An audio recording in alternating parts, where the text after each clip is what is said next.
This episode is brought to you by Tools and Weapons, a podcast hosted by Microsoft Vice Chair and President Brad Smith.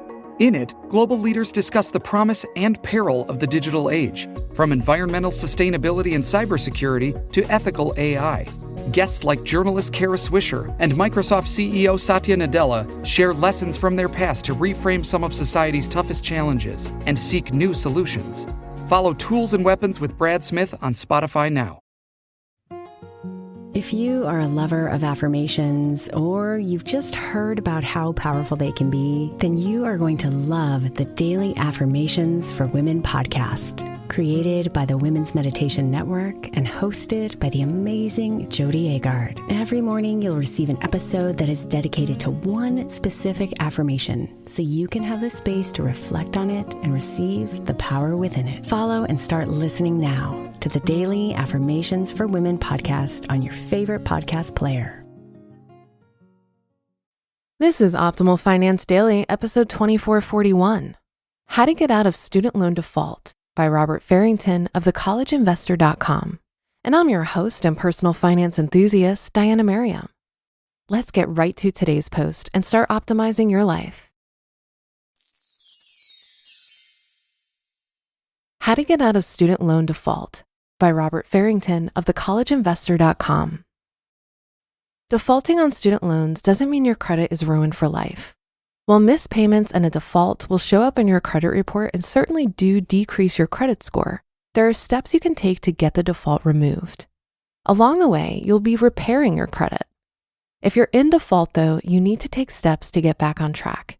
Student loan default is not pretty. It can mean wage garnishments, student loan tax refund offsets, and more. Your student loan debt can even get you fired from your job. In this article, we'll cover 5 easy steps to help you get out of student loan default. Number 1, decide on loan rehabilitation, loan consolidation, or paying in full. These are the 3 paths for getting out of student loan default.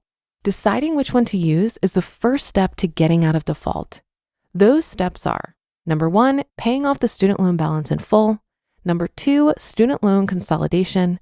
Or number 3, student loan rehabilitation. The fastest way is to pay off your student loans in full. For many, this is usually not practical. The next 2 options are loan rehabilitation and loan consolidation. Loan consolidation doesn't remove the default from your credit report, and there can be limitations on repayment plans. One advantage of loan consolidation is that it's much quicker than loan rehabilitation. Given the disadvantages of loan consolidation, this article will focus on loan rehabilitation. Be aware that student loan rehabilitation can only be used once. It's important to make sure you're financially ready, which is what we'll cover next. Number 2, prepare your finances. You'll need to make consistent on-time student loan payments for a set period of time. It's important that your finances be in order so you don't miss any payments.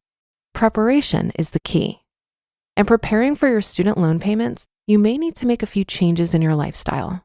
For example, eating out less, not going to the movies as much, and maybe even moving in with your parents temporarily, all in an effort to allocate more money to student loan payments.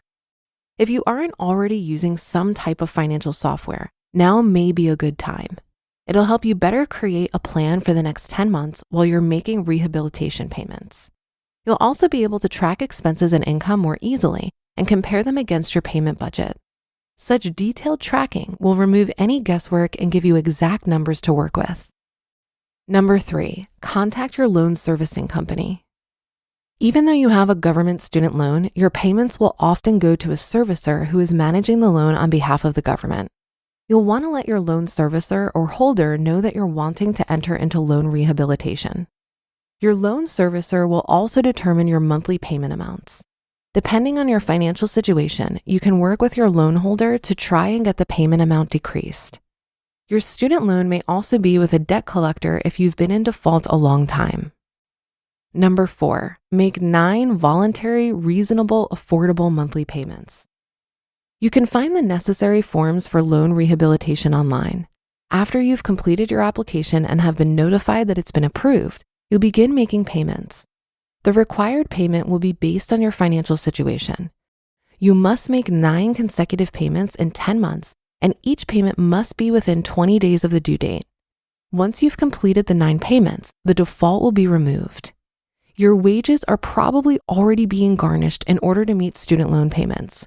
Garnishment will still occur even while you're making the 9 required payments.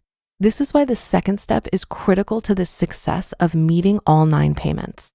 Your budget will have to take in your 9 regular payments plus any wage garnishment payments. And number 5, take action after the final payment. Now that you're in loan rehabilitation and making payments, ensure you never miss a payment by signing up for automatic payments. Auto payments will draft your payment from your bank account by the due date every month. No more forgetting to make a payment. Just be sure that your bank account always has enough in it to cover your monthly loan payment. On a final note, be vigilant and stay on top of your loan holder as your application is being processed.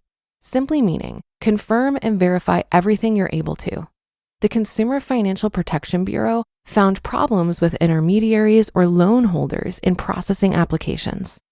Complaints from students included delayed applications and higher monthly payments than those that were negotiated. Adam Minsky, a lawyer specializing in student debt, told the Washington Post of these findings, quote, "This matches what I've been seeing on the ground.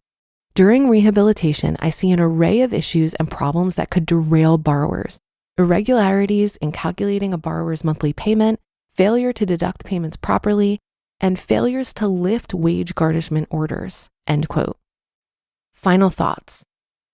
Getting out of default is the best thing you can do if you've been making your student loan payments. Student loan rehabilitation is a great way to make it happen, but there are other options as well. What's important is, after you're back on track, you make every effort to pay off your student loans faster and make positive progress. Make sure you never fall back into student loan default again. You just listened to the post titled "How to Get Out of Student Loan Default" by Robert Farrington of thecollegeinvestor.com. This episode is brought to you by Google. The Google Cybersecurity Certificate provides the necessary skills to begin a career in cybersecurity. Visit safety.google/cyberworkforce today. This episode is brought to you by Tools and Weapons, a podcast hosted by Microsoft Vice Chair and President Brad Smith. In it, global leaders discuss the promise and peril of the digital age, from environmental sustainability and cybersecurity to ethical AI. Guests like journalist Kara Swisher and Microsoft CEO Satya Nadella share lessons from their past to reframe some of society's toughest challenges and seek new solutions. Follow Tools and Weapons with Brad Smith on Spotify now. This is a timely article because federal student loans will start accruing interest again on September 1st, and payments will be due starting in October. You're probably familiar with the federal student loan payment pause that has had multiple extensions since 2020. But the party is now over, folks. To ease the transition back into repayment and to blunt the impact of last month's Supreme Court decision, the administration is rolling out a number of programs, flexibilities, and new debt relief to borrowers. For example, there's a new student loan forgiveness under a temporary IDR account adjustment. There's also a new SAVE plan, which is replacing the revised pay-as-you-earn plan. One of the significant benefits of the new SAVE plan is an interest subsidy that will waive excess interest for borrowers whose payments are not high enough to cover all accruing interest. These are just a couple of examples of some of the changes and things to be aware of. If you're looking for more details on how all this affects your federal student loans, I highly recommend you check out the Student Loan Planner.